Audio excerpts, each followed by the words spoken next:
Bonjour, c'est Ursule encore. On est le 29 août 2022. Alors, je me sens la trompette aujourd'hui encore et je viens proclamer le retour de notre Seigneur Jésus-Christ. Soyez tous bénis, soyez remplis, soyez persévérants. Amen. Dans ce temps dans lequel nous passons. Et puis, s'il vous plaît, ne perdons pas notre concentration, n'est-ce pas? Il y a beaucoup de distractions, beaucoup, beaucoup, beaucoup. Alors, il est très important de garder le focus sur la seule personne qui mérite qu'on garde le focus, et c'est notre Seigneur Jésus-Christ. Alors, je viens encourager tout un chacun à aller s'inscrire dans le livre de vie de l'agneau. Amen. Alors, la Bible dit, un édit de César Auguste parut pour ordonner un recensement de toute la terre. Et chacun alla pour se faire recenser, disent les Écritures. Alors, c'est dit que Joseph aussi se leva avec Marie et puis ils sont allés s'inscrire. C'est ça que ça dit. Donc, on est ici en face d'une situation où c'est chacun qui se lève parce qu'il voulait savoir, en tout cas, le nombre d'habitants. C'est ça que l'information que nous avons. Et quand nous lisons la Bible, elle nous parle d'être inscrit dans le livre de vie de l'agneau. Alors on peut se poser la question, mais c'est quoi? Combien y a-t-il de livres? Ça c'est tout un autre débat. Mais j'aimerais qu'on lise ceci dans Apocalypse 13, le verset 8, c'est dit, et tous les habitants de la terre l'adoreront. Ils adoreront la bête, la bête, attendez, c'est quelle bête là, comment on va appeler le nom là? C'est dit, il lui fut donné de faire la guerre aux saints et de les vaincre. Alors, le dragon, voilà. Tous les habitants de la terre vont adorer le dragon. Et il lui a été donné autorité sur tout le monde, sauf ceux dont le nom sont inscrits dans le livre de vie. Le dragon n'a pas l'autorité sur eux. Mais ceux qui ne sont pas inscrits dans le livre de vie, le dragon a l'autorité sur eux. Et ici, nous sommes informés que tous les habitants de la terre, Apocalypse 13, le verset 8, l'adoreront ceux dont le nom n'a pas été écrit dès la fondation du monde dans le livre de vie de l'agneau qui a été immolé. Alors, j'ai déjà apporté une ou deux vidéos dessus. C'est sûr et certain que toi et moi, en tout cas nous sommes en 2022, la création du monde n'a pas commencé en 1960, nous les gens de 1960, ça a commencé bien longtemps, bien longtemps. Alors, si la Bible dit que ceux qui ne sont pas inscrits dans le livre de vie de l'agneau depuis la fondation du monde, c'est là en train de dire que toi et moi devons retourner à la fondation du monde pour que notre nom figure dans le livre de vie de l'agneau. C'est ça que ça veut dire. Et qu'est-ce qui s'est passé à la fondation du monde? À la fondation du monde, Dieu a établi les principes de vie de chaque enfant de Dieu. Dieu est en train de nous dire que toi et moi devons marcher comme il l'a établi à la fondation. Et comment l'a-t-il établi? Il a établi des règles, des principes de vie. Il a établi des lois, des préceptes. Et la personne qui nous a présenté sur écrit, c'est d'abord Enoch. Et Dieu a enseigné Enoch par les anges. Et Dieu lui-même nous rappelle dans Jérémie 6, le verset 16, il nous rappelle très très bien, il nous le dit, je vais le lire parce que c'est un texte que nous lisons beaucoup. Et ça là, c'est très important parce que ce qui a été, c'est ce qui est et c'est ce qui sera. Ce n'est pas autre chose. On vit dans l'époque où les gens aiment la mode. Ils vont venir, ils vont dire que non, non, non, faisons une nouvelle façon de faire. On va faire ceci. On va adapter l'évangile de Jésus-Christ à la société. On va faire cela. On va essayer de créer une nouvelle façon selon notre époque, notre génération, en tout cas avec des multicouleurs, des couleurs comme ci, des couleurs comme ça. Mais Dieu dit non, non, non. C'est ce qui a été établi depuis la fondation du monde. C'est-à-dire les principes par lesquels Dieu a créé notre monde. C'est de ça qu'il est en train de nous parler. Alors, dans Jérémie 6, Le verset 16, c'est dit, ainsi par l'Éternel, placez-vous sur les chemins, regardez et demandez quels sont les anciens sentiers. Demande-toi, toi qui m'écoutes là, quels sont les anciens sentiers. Demande-toi si tu es sur le chemin ancien. Il dit, quelle est la bonne voie? Marchez-y et vous trouverez le repos pour vos âmes. Mais ils répondent, nous n'y marcherons pas. J'ai mis près de vous des sentinelles. Soyez attentifs au son de la trompette. Mais ils répondent, nous n'y serons pas attentifs. C'est pourquoi écoutez, nations, sachez ce qui vous arrivera. Assemblée des peuples. Écoute, terre. Voici, je veux faire venir sur ce peuple le malheur, fruit de ses pensées, car ils n'ont point été attentifs à mes paroles, ils ont méprisé ma loi. Vous savez qu'on est la génération champion, hein? Des hors-la-loi, c'est nous autres. Dans toutes les églises, il faut prononcer le mot loi. Dès que tu dis voici la loi de l'Éternel, les gens veulent te déchiqueter, veulent te couper en morceaux. C'est-à-dire qu'ils t'agressent. Il faut que tu leur parles de grâce. Et qu'est-ce que ça veut dire la grâce pour plusieurs? La grâce, c'est-à-dire qu'ils ont le droit de pécher. Ils pêchent comme ils veulent. Ils montent, ils descendent, les mains dans les poches, les pieds en l'air, le visage là-bas au soleil avec les lunettes noires. Ils font ce qu'ils veulent. Ils disent qu'on est sur la grâce. Tu t'arrêtes, tu te dis, c'est mieux de même pas parler. On est dépassé. Comment des enfants de Dieu peuvent autant mépriser sa loi? C'est-à-dire qu'ils sont averses. C'est de l'aversion. On ne peut pas leur parler de la loi de l'Éternel. Mais c'est quoi la loi de l'Éternel? C'est la parole de Dieu. Mais au commencement, c'est quoi qu'il y avait? Il n'y avait que la loi de Dieu. Il n'y avait rien d'autre. C'était juste la loi de Dieu. Les principes de base avec lesquels il a fondé notre monde. C'est ça. Et au commencement, c'était quoi? C'était la lumière. Il a dit que la lumière soit et la lumière fut. C'est ça le commencement. C'est quoi qu'il faut encore? Mais les principes de base de la lumière, ça se trouve où? Proverbe nous parle. Proverbe nous dit, excusez, Proverbe nous dit, le verset 22, l'Éternel m'a créé la première de ses œuvres avant ses œuvres les plus anciennes. J'ai été établi depuis l'éternité. Dès le commencement, hein, avant l'origine de la terre, je fus enfanté quand il n'y avait point d'abîme, point de source chargée d'eau. Avant que les montagnes soient affermies, avant que les collines existent, je fus enfanté. Il n'avait encore fait ni la terre, ni les campagnes, ni le premier atome de la poussière du monde. Lorsqu'il disposa les cieux, j'étais là.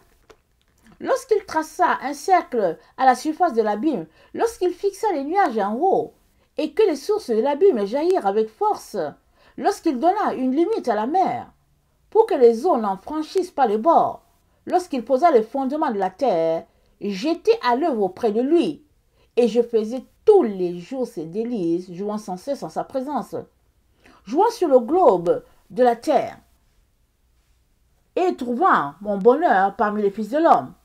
Et maintenant, mon fils, écoutez-moi bien. Heureux ceux qui observent mes voies. Écoutez l'instruction pour devenir sage. Ne la rejetez pas. Heureux l'homme qui m'écoute, qui veille chaque jour à mes portes et qui en garde les poteaux. Car celui qui me trouve a trouvé la vie et il obtient la faveur de l'Éternel. Donc au commencement, il y avait la sagesse. Parce que c'est elle qui parle. C'était ça à la base. Elle dit c'est là-bas le commencement. Qu'elle était là avant toute chose et puis c'est là-bas le commencement. Donc si toi tu ne veux pas, ben il y a un problème. C'est déjà pas mal parti. Alors, mais les enfants de Dieu, je dis, ils ne veulent pas. Ils veulent la grâce. Et je me dis, en tout cas, on a été trompés. Vraiment tellement trompés. Alors, donc voilà. Alors, Le Seigneur nous encourage à nous inscrire dans le livre de vie de l'agneau. Apocalypse 3, le verset 5, ça dit ceci. Apocalypse 3, je ne vais pas lire tous les passages. Apocalypse 3, le verset 5, ça dit: celui qui vaincra sera revêtu ainsi de vêtements blancs. Je n'effacerai point son nom du livre de vie, et je confesserai son nom devant mon Père et devant les anges. Je n'effacerai point son nom du livre de vie. C'est qui? Celui qui vaincra sera revêtu de blanc. Donc il est question que toi et moi on soit des vainqueurs. On est en course. Je ne suis pas en course contre toi. Tu n'es pas en course contre moi. On est en course pour gagner la robe blanche. Pour gagner de revêtir Christ. On est en course pour être dépouillé du monde des ténèbres et revêtir Christ. Il y a plus des enfants de Dieu qui se font la concurrence. Dieu appelle l'un à faire ceci, tout le monde se rue sur lui pour le frapper, pour le chicoter, pour lui arracher son don. Ils sont en course. Et puis quand ils finissent d'arracher les dons de celui-ci, ils courent pour arracher les dons de l'autre. Tu t'arrêtes, tu te dis, mais c'est quoi ça? Si telle personne a un don, c'est parce que toi aussi tu as pour toi. Si tu n'as pas trouvé ton don, concentre-toi à chercher. Si tu n'as pas trouvé ta mission, concentre-toi, Dieu va t'aider. Que d'aller prendre la mission de l'autre, le découper en morceaux, et puis jeter ça à la poubelle. Et puis toi-même, tu es assis. Tu es assis content d'avoir détruit l'œuvre de l'autre. Et puis tu es content, et puis tu t'en vas au ciel. On s'arrête, on se dit, mais c'est quoi ça? Mais voilà. Là où les enfants de Dieu sont rendus. Oh, le Seigneur nous appelle à travailler ensemble, se tenant la main pour l'œuvre de Dieu. Et à aller inscrire nos noms dans le livre de vie. Alors, je suis là pour nous encourager à tout faire pour que nos noms soient inscrits dans le livre de vie et que notre nom y reste. Et ce n'est pas l'agneau de Dieu qui inscrit nos noms, c'est toi-même qui inscris ton nom, ou bien c'est toi-même qui l'enlève. Il y a beaucoup d'enfants de Dieu qui passent le temps à dire que ouais, Jésus a dit que nul ne les ravira de ma main. Ouais, il l'a dit parce qu'il est très fidèle, notre Seigneur. Il honore toujours sa parole. Mais toi, c'est quoi que tu dis, toi? Jésus a dit que nul ne va nous ravir de sa main. Mais toi, c'est quoi que tu dis sur ta propre vie? Tu peux sauter la main de Jésus, non? Tu peux sauter comme une grenouille, décider que tu t'en vas. Et puis, ben voilà, tu es parti. C'est tout. Et quand on va voir les vidéos, Jésus va prouver, va montrer comment il a couru après toi. À un moment donné, il arrête de courir. Parce qu'il est déjà... vraiment, il n'y a pas plus grand amour que de donner sa vie sur le bois. C'est ça qu'il a fait. Alors, si nul ne nous ravira de sa main, n'oublions pas que nous-mêmes, on peut s'en aller. C'est à toi de tout faire pour ne pas partir de sa main et de tout faire pour aller inscrire ton nom. J'ai commencé en disant qu'il y a eu recensement du temps de Quirinius, le livre de Luc. Et puis Joseph s'est levé aussi pour aller s'inscrire avec sa fiancée Marie. C'est chacun qui s'inscrit. Quand il y a vote là, que tu vas choisir ton candidat, c'est qui vote pour toi? C'est toi, non? Pourquoi est-ce que pour inscrire ton nom dans le livre de vie, tu veux que Jésus inscrive ça pour toi? C'est toi qui l'inscris.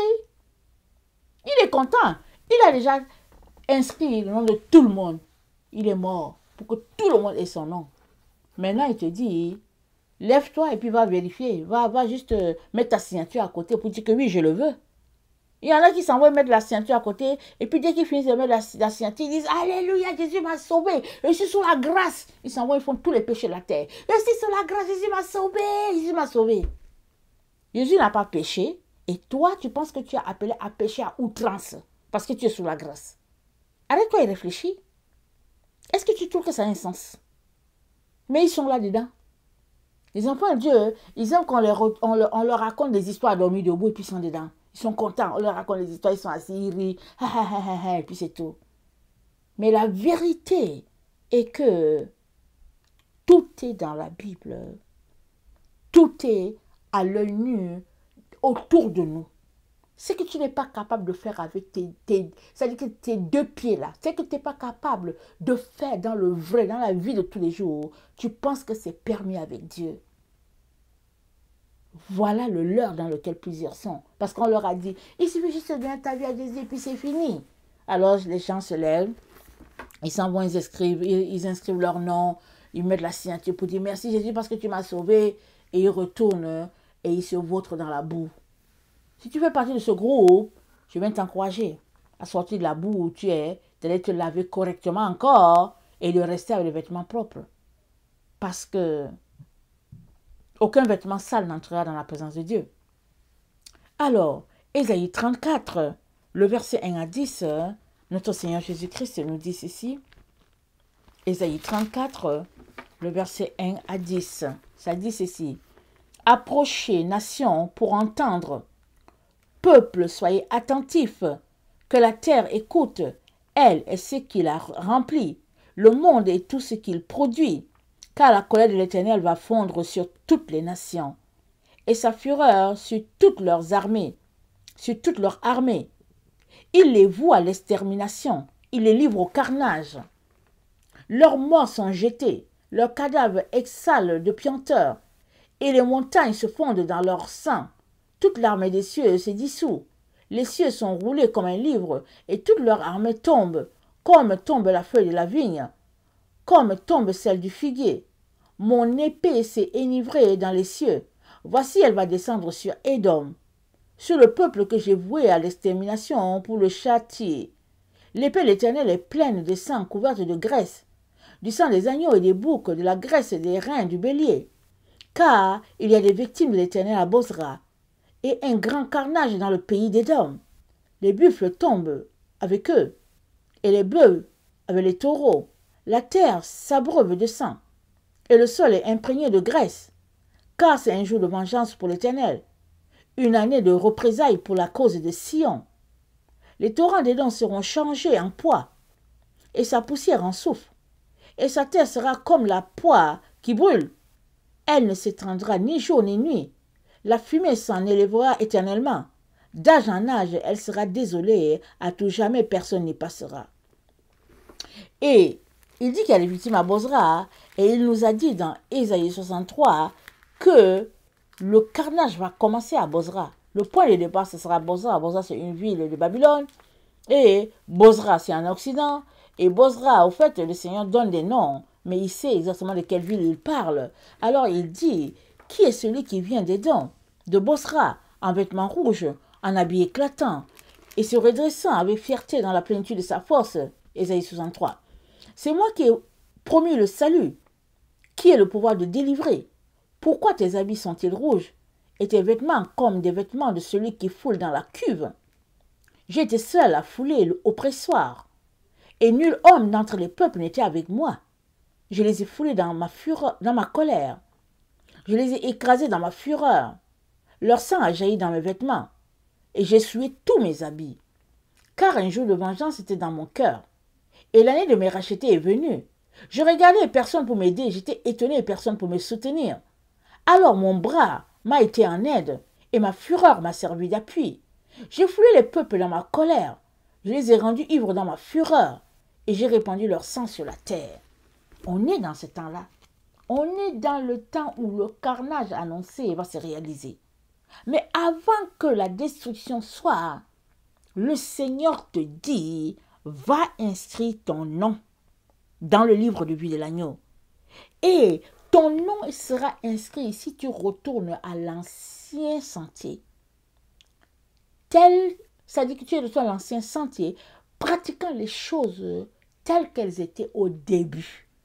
Parce que ce qui a été, c'est ce qui est et c'est ce qui sera. Ce n'est pas les doctrines de notre temps où l'autre s'élève, il prêche son évangile de prospérité jusqu'à l'autre s'élève, il essaie de trouver un juste milieu pour satisfaire chacun. Chacun s'élève pour faire ce qu'il veut et puis bon, l'autre dit que nous sommes les baptistes, l'autre dit que oh oui, nous on est de l'alliance et puis on fait comme l'autre dit que non, nous on est les pentecôtistes, l'autre dit que non, nous là, voilà comment on est. Chacun fait pour lui. Jésus dit, c'est pas comme ça. Il y a une seule doctrine et il y a un seul chemin. Et il y a une seule façon de faire. Le psaume 67. Le psaume 67, ça nous dit ceci. Le psaume 67, ça dit que Dieu ait pitié de nous et qu'il nous bénisse, qu'il fasse luire sa face sur nous, afin que l'on connaisse sur la terre ta voix, et parmi toutes les nations ton salut. Il y a la voix de l'Éternel et il y a la voix des hommes. Et c'est dit, afin que l'on connaisse sur la terre ta voix. Ce n'est pas la voix des hommes qu'on veut connaître. La voix des hommes, elle ne sauve pas. Au contraire, elle envoie en enfer. C'est la voix de Dieu qui sauve. Et toi et moi devons connaître cette voix-là. Et lui, il nous a présenté sa voix. Il nous a dit, c'est quoi sa voix? Et il te dit seulement, hein, va t'inscrire. C'est tout ce qu'il te demande. C'est tout ce qu'il te demande. Alors, Ésaïe 66, le verset 5 à 6 dit, attendez, on dirait que j'ai, le verset 5 à 6 dit, Ésaïe 66, le verset 5 à 6, ça dit, écoutez la parole de l'Éternel, vous qui craignez ma parole. Voici ce que disent vos frères, qui vous haïssent et vous repoussent à cause de mon nom. Que l'Éternel montre sa gloire, et que nous voyons votre joie, mais ils seront confondus. Une voix éclatante sort de la ville, une voix sort du temple. C'est la voix de l'Éternel qui parle à ses ennemis, c'est la voix de l'Éternel qui paye à ses ennemis leur salaire. Et le salaire, ce sera en fonction de quoi? En fonction du fait que tu as marché selon la doctrine de Dieu ou pas. C'est ça le salaire. Tu as marché selon ses lois ou pas. C'est comme ça qu'il paye. Il dit dans Apocalypse 3, le verset 10, il dit, parce que tu as gardé la parole de la persévérance, en moi, je te garderai aussi à l'heure de la tentation qui va venir sur les habitants entiers, sur le monde entier, pour éprouver les habitants de la terre. La tentation vient pour nous éprouver, pour savoir de quel bord tu es. Vous savez que souvent on ne sait même pas ce qu'on vaut, ce qu'on pèse. Et le Seigneur envoie, il permet les épreuves pour que nous-mêmes on puisse se classer, pour dire, ah ok, moi ma note c'est 6 sur 10. Alors avec 6 sur 10, tu te dis, oh Seigneur, c'est médiocre. Aide-moi à monter jusqu'à 9,5 sur 10. Aide-moi à monter jusqu'à 10 sur 10. Alors, les épreuves sont importantes, c'est nécessaire dans la vie. Il n'y a pas de passage en classe supérieure s'il n'y a pas d'épreuve. Donc le problème, ce n'est pas les épreuves. Le problème, c'est ton cœur. Où se trouve ton cœur en ce moment? Alors Jésus-Christ envoie les épreuves pour que toi-même tu testes ton cœur. Et que tu puisses te repentir. Et moi, je t'encourage à te repentir. Parce que dans Apocalypse 9, il y a quelque chose qui est dit de très profond que notre Seigneur mentionne et puis qui attriste vraiment notre Père. C'est que il dit que le verset, on est dans Apocalypse 9, n'est-ce pas? Il dit, le verset 20, ça dit, les autres hommes qui ne furent pas tués par ces fléaux ne se repentirent pas des œuvres de leurs mains, de manière à ne point adorer les démons et les idoles d'or, d'argent, d'airain, de pierre et de bois, qui ne peuvent ni voir, ni entendre, ni marcher, et ils ne se repentirent pas de leur meurtre, ni de leur enchantement, ni de leur impudicité, ni de leur vol. Vous voyez, dans le temps dans lequel nous sommes là, il y a plusieurs qui ne se répandent pas. Ils continuent de vivre 1000 à l'heure, comme ils veulent. Vraiment, ça dit que tu t'arrêtes, tu te dis, mais qu'est-ce qui se passe? Non, ils vivent 1000 à l'heure. Mais quand tu poses la question, mais qu'est-ce qui se passe? Tu trouves la réponse dans le fait qu'ils sont sous la grâce. Comme on leur a enseigné qu'ils sont sous la grâce, et ils sont dans leur leurre là, qu'ils sont sous la grâce, et ils peuvent faire ce qu'ils veulent. Il y en a qui sont dans les écoles, et dans les écoles, on leur a dit qu'ils sont la meilleure école, qui sont les leaders de demain. Et ils sont là, ils se balancent en disant qu'ils sont les leaders spirituels de demain. Tu t'arrêtes, tu te dis, mais qu'est-ce qui se passe? Peut-on être aussi aliéné? Mais les gens sont aliénés, ils sont là ensemble se balader en se disant qu'ils sont les leaders de demain, les leaders spirituels. Mais quelle église tu vas fonder? Tu vas fonder quelle église? Parce que ceux qui ont fondé les églises, ceux qui ont établi le fondement de Christ, ils ont tout abandonné pour lui. J'ai dit tout. Ils étaient là constamment en train de mettre en pratique euh, sa parole, ses lois. Toi, tu n'es pas capable de supporter une seule loi de Dieu. Tu passes ta vie à dire que tu es sous la grâce. Tu chantes que tu es sous la grâce et tu peux pécher comme tu veux. Et tu veux être leader de demain, tu vas fonder quelle église? L'église de qui tu vas fonder? Tu peux fonder une église avec les démons, on comprend. Mais l'église de Jésus-Christ, non. L'église de Jésus-Christ a été fondée par des gens qui ont tout laissé tomber. Ils ont tout, ils n'avaient plus rien. Pensez-y. Ésaïe 66, j'y suis. Le verset 15 dit, « Car voici l'Éternel arrive dans un feu, et ses chars sont comme un tourbillon. Il convertit sa colère en brasier, et ses menaces en flamme de feu. Et c'est par le feu que l'Éternel exerce ses jugements. C'est par son glaive qu'il châtie toute chair. Et ceux que tuera l'Éternel seront en grand nombre. Ceux qui se sanctifient et se purifient dans les jardins, au milieu desquels ils vont un à un, qui mangent de la chair de porc, des choses abominables et des souris, tous ceux-là périront, dit l'Éternel. Je connais leurs œuvres et leurs pensées. Le temps est venu de rassembler toutes les nations et toutes les langues. Elles viendront et verront ma gloire. Je mettrai un signe parmi elles, et j'enverrai leur échapper vers les nations.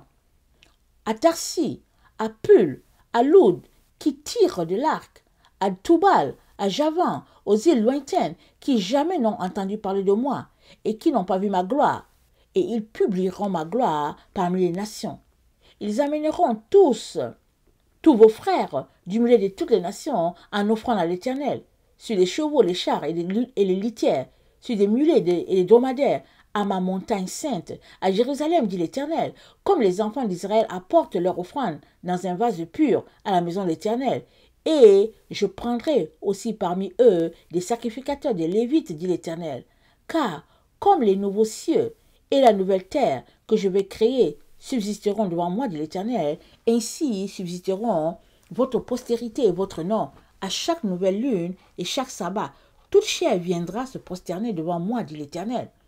Et quand on sortira, on verra les cadavres des hommes qui se sont rebellés contre moi, car leur ver ne mourra point, et leur feu ne s'éteindra point, et ils seront pour toute chair un objet d'horreur.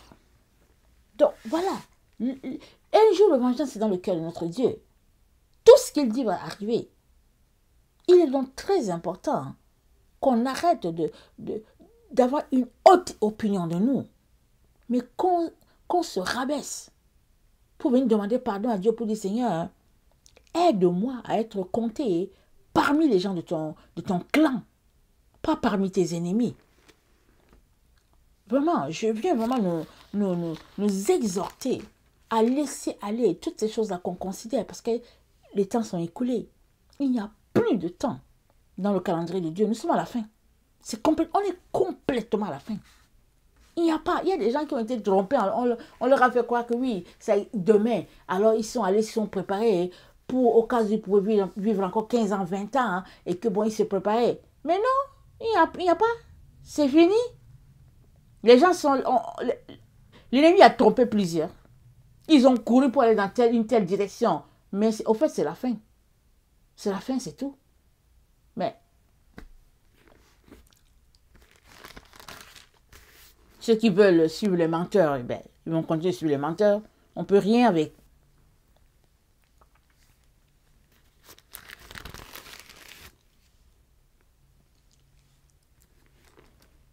Ésaïe 65, le verset 18, je vais finir avec ça.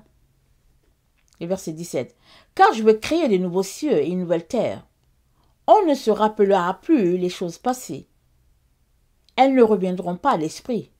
Réjouissez-vous plutôt et soyez à toujours dans l'allégresse, à cause de ce que je vais créer. Car je vais créer Jérusalem pour l'allégresse, et son peuple pour la joie. Je ferai de Jérusalem mon allégresse, et de mon peuple ma joie. On n'y entendra plus le bruit des pleurs et le bruit des cris.